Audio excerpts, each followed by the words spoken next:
Senhor presidente, senhores senadores, senhoras senadoras, eu subo à tribuna para falar dos nossos trabalhos legislativos no ano de 2016. E confesso que eu fiquei muito preocupado com a mensagem, com a fala do presidente do Senado, Renan Calheiros, no dia de ontem.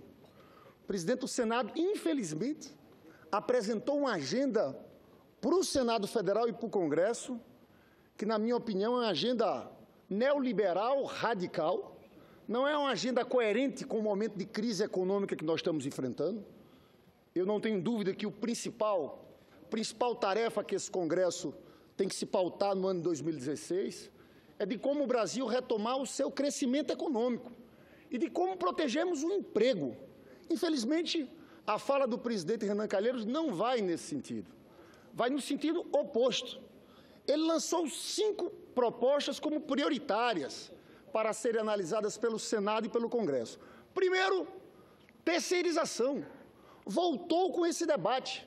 A gente sabe que o presidente da Câmara, Eduardo Cunha, conduziu pessoalmente a aprovação desse projeto pela Câmara dos Deputados, mas quando chegou aqui no Senado, nós conseguimos parar a tramitação desse projeto, inclusive com a ajuda do presidente Renan Calheiros. Então, para nós é uma surpresa ele começar falando dos projetos pelo ponto da terceirização. Nós vamos resistir aqui no Senado. Terceirização, a gente sabe o que significa: redução de salário dos trabalhadores. Mas ele não para apenas na terceirização. Ele lista aqui os projetos prioritários, senador Capiberibe. O segundo ponto que ele fala, depois da terceirização, é independência do Banco Central, mandato fixo para o Banco Central. Ora, nós votamos aqui em dezembro um projeto meu que dava uma dupla função ao Banco Central. Hoje o Banco Central tem apenas a função de controle da inflação. O projeto que eu apresentei colocava, além de controle da inflação, compromisso com o crescimento econômico e geração de empregos. É assim no Banco Central norte-americano, no FED. É assim no Banco Central europeu. Porque em alguns momentos, como nós tivemos agora em janeiro, se você olhar apenas para a inflação, você leva em desconsideração o ambiente econômico deteriorado que nós estamos tendo. Nós estamos vivendo uma recessão. Aumentar a taxa de juros é um absurdo. E nós temos no Brasil, infelizmente, um Banco Central que aplica as maiores taxas de juros do mundo. Nós pagamos no ano passado 500 bilhões de juros. Nós comprometemos 8% do PIB com o pagamento de juros. Então, veja bem, independente de quem, na verdade a tese do Banco Central independente é deixar esse Banco Central aprisionado apenas aos interesses do mercado. E eu falo aqui para os senhores senadores, o povo elege um presidente da República. Conversava isso aqui com o senador José Serra um dia desse, que já foi candidato a presidente da República. Se o senador José Serra foi eleito presidente da República, ele tem que ter o direito de escolher o seu presidente do Banco Central. Aquele projeto de qualquer candidato a presidente, tem que ser referendado pelo povo. O povo elege em cima de um programa econômico. Agora, eles querem o quê, senador Capiberibe? Um mandato fixo que perpasse os mandatos. Eu pergunto, de que adianta eleger um presidente da República, então, se você não pode nomear o presidente do Banco Central? Não pode fazer uma política monetária diferente? Então, esse projeto aqui, nós temos que unir forças, não vamos deixar esse projeto passar aqui. Agora, veja bem, primeiro item do Renan, terceirização. Segundo, independência do Banco Central. Terceiro item dele, o projeto do Serra sobre a Petrobras. O que é que o projeto do Serra faz? Tira a Petrobras da condição de operadora única do pré-sal e tira os 30% que a Petrobras, todo o campo do pré-sal que vai ser explorado, ela já tem direito a 30% do campo. Veja bem, fomos nós que descobrimos o pré-sal. Ninguém tem que fazer investimento para descobrir. Está lá, foi descoberto pela Petrobras. O senador Serra quer tirar como se fosse um ônus a Petrobras ter esse 30%. Não é ônus, é um bônus. Agora, o mais grave é o presidente Renan Calheiros falar em votar esse projeto nesse momento, porque nós estamos tendo o preço do barril de petróleo inferior a $30. Se você tira a Petrobras e faz leilão aqui, isso, sinceramente, é entregar a preço de banana para as grandes multinacionais do petróleo.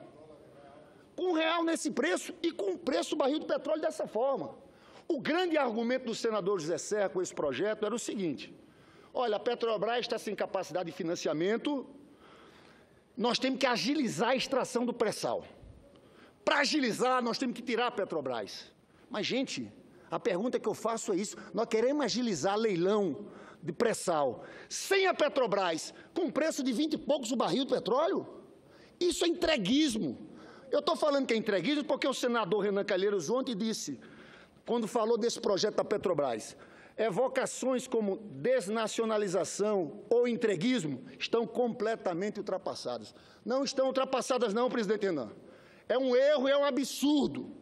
Agilizar a exploração do pré-sal, tirando a Petrobras, é entregar preço de banana, uma riqueza nossa, uma riqueza do país. É um ataque à soberania nacional. Mas tem mais pontos.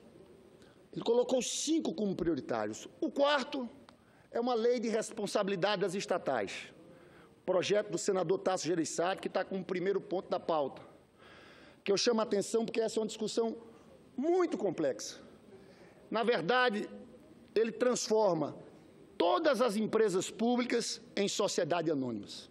Agora, a empresa de sociedade anônima é aquela que é regida principalmente para o lucro. Eu faço uma pergunta aqui. Uma Embrapa. Como é que você vai fazer com a Embrapa? Você vai transformar a Embrapa numa sociedade anônima? A EBSER, que é aquela empresa que foi criada para cuidar dos hospitais universitários. A lógica não é o lucro. A lógica é o serviço público, com políticas públicas. Vou entrar no outro exemplo, Caixa Econômica Federal. A Caixa Econômica Federal é diferente do Banco do Brasil, que é economia mista. A Caixa Econômica, nós sabemos, eu fui prefeito lá em Nova Iguaçu, tinha Caixa Econômica em tudo que é lugar. A Caixa Econômica faz o programa Bolsa Família. Se ela vira um SA, ela, na verdade, não vai poder executar esse conjunto de políticas públicas. O BNDES é outro exemplo. O BNDES empresta com juros menores, baseado em quê? Em vários critérios. Desenvolvimento regional, desenvolvimento nacional. Se você transforma o BNDES no SA, ele tem que se comportar como um banco com aquela lógica privada toda. Então, esse projeto, para mim, aqui também é um grande equívoco. Eu acho que está havendo pouca discussão nesse Senado, e eu acho que esse é um projeto que nós temos que aprofundar. É um prazer. Senador, essa preocupação é muito importante, e eu cito um exemplo. No interior de Mato Grosso, tem a cidade de Diamantino, e próximo a Diamantino tem um grande vilarejo. E eu, visitando o município há poucos dias, eles me reclamaram que eles não conseguem telefonia. A comunidade está toda isolada porque ele não consegue telefonia celular. Mandei todos os documentos aqui pedindo, enfim. Todo o comunicado que eu recebi é essa lógica realmente de que financeiramente não é interessante para a empresa concessionária e eles simplesmente relegam aquela comunidade a ficar isolada. Porque a lógica realmente é o lucro, e aí, como não dá lucro, claro. Então, em certos casos, realmente eu concordo plenamente com Vossa Excelência, que a gente tem que ter essa preocupação, porque o visar lucro pode deixar boa parte dos brasileiros sem a prestação do serviço que ele espera. Senador Medeiros, muito obrigado pela parte. Eu ontem conversava com um assessor da liderança do PT, que foi da Embratel, e ele falava justamente disso, da época que a Embratel era pública, que eles iam trabalhar em regiões remotas da Amazônia, mas que aquilo não dava lucro, mas que aquilo que uma empresa pública com esse sentimento aí. Então, esse exemplo que Vossa Excelência falou, para mim, é muito preciso. E nós estamos falando de empresas importantes. A Caixa Econômica Federal é uma empresa, é um banco muitíssimo importante para o nosso país, que seria muito afetado com esse projeto. Com a palavra, o senador Capiberibe. Muito obrigado, senador Medeiros, pela parte. Muito obrigado, senador Lindenberg. Cumprimento a todos, né? Estamos de volta. Eu, nesse período de recesso, eu percorri várias comunidades do meu estado que vivem sem energia elétrica e sem água tratada, sem estrada. Não é? E aí eu fico me perguntando, esse Brasil que deu certo para quem?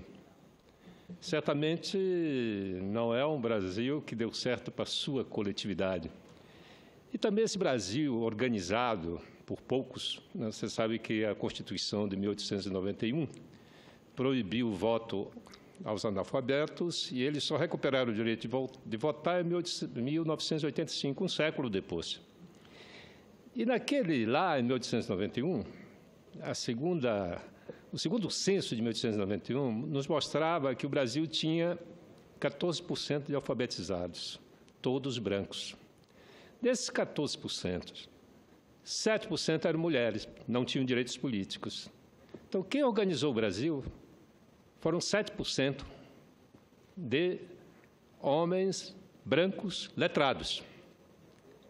E organizaram muito mal esse país e insistem em continuar fazendo dano ao Brasil. Eu percebo que nós não temos aqui no Congresso, e muito menos a presidente Dilma tem, a dimensão exata, a dimensão geopolítica do nosso Brasil. A gente volta com essas surpresas. O Banco Central, com os controles que tem sobre o sistema monetário, levou o país a entregar 50% do orçamento da União vai para pagar serviço da dívida pública, amortização, juros. 50% do esforço de todos nós, brasileiros e brasileiras, é para entregar aos rentistas. E agora querem entregar de vez o Banco Central para eles. Eu acho que daqui a pouco eles vão colocar o Brasil no leilão para leiloar esse país. Uma parte já está leiloada, né? Então, eu acho que está na hora de observarmos que o Brasil que dá certo é um Brasil de poucos e que nós precisamos, aqui nessa casa, debater, discutir projetos que incluam aqueles que ficaram historicamente fora de qualquer benefício do desenvolvimento, como as pessoas que eu encontrei ao longo da BR-156, uma estrada de terra batida, sem energia elétrica, comunidades grandes, comunidades onde vivem 1.000, 1.500 pessoas, né, sem direito à eletricidade, sem direito à água tratada, sem direito à estrada, mas são brasileiros e brasileiras como todos nós. Obrigado. Senador Capiberibe, eu agradeço muito a parte de Vossa Excelência. Eu quero, inclusive, fazer propostas aqui, porque eu acho que nós temos que conversar com o presidente Renan e dizer, nós não aceitamos só esses temas, nós queremos apresentar a nossa pauta. E essa pauta eu acho que nós temos que discutir em conjunto. Tem um ponto fundamental da nossa pauta, tributação progressiva. Nós temos que colocar para votar no plenário desse Senado, são inúmeros os projetos. Eu, por exemplo, tenho um que acaba com isenção tributária à distribuição de lucros e dividendos. Porque o senador Capiberibe aqui é o seguinte, no Brasil, teve até uma proposta dos deputados do PT na Câmara dos Deputados, que eu, quando vi na imprensa, digo, essa proposta tem insuficiência técnica, porque eles criavam faixa de imposto de renda até quem ganha 100 mil. Só que ninguém ganha salário nesse país, só quem ganha salário é funcionário público. Não tem ninguém no mundo privado. Quando a pessoa ganha 100 mil, 200 mil, geralmente ganha sob distribuição de lucros e dividendos e não paga nada de imposto de renda. Isso aqui teria um acréscimo de arrecadação de 50 bi. Mas não é só isso, tem juros sobre capital próprio, tem vários outros temas. Então, presidente Renan, tem que colocar esses pontos na nossa pauta. O duplo mandato do Banco Central, medidas de estímulo à economia. Eu queria, senador Capiberibe, inclusive, pedir ajuda a Vossa Excelência pela sua liderança aqui. Nós temos aqui um grupo de senadores progressistas que se reúnem de vez em quando em batalhas eventuais aqui no plenário. Mas creio que nós temos que chamar uma conversa para depois do Carnaval, para listarmos principais pontos do nosso interesse, para irmos para uma negociação com o senador Renan Calheiros, porque essa agenda aqui que ele quer nos oferecer, nós não vamos aceitar. Senador Capiberibe. Concordo plenamente. E uma urgência seria devolver os itens das leis que isentam os sonegadores. A sonegação no Brasil é infinitamente maior do que a corrupção na ponta da aplicação do dinheiro. São 518 bilhões que foram surrupiados na ponta da arrecadação em 2014, 518 bilhões de reais. Ora, nós vamos criar mais um imposto, por que a gente não organiza o fisco para acabar com a sonegação e devolve a lei que pune sonegador? Porque no Brasil, sonegar imposto é um bom negócio, porque não tem. O Congresso Nacional eliminou todas as punições, não é, para crime de sonegação. Não existe no Brasil crime de sonegação. Quando a gente imagina que Al Capone foi preso, não foi porque ele mandava matar e fez aquela guerra nos anos 30 lá em Chicago, nos Estados Unidos. Não, foi porque sonegou imposto. No Brasil, você pode sonegar o que bem entender, que não acontece nada.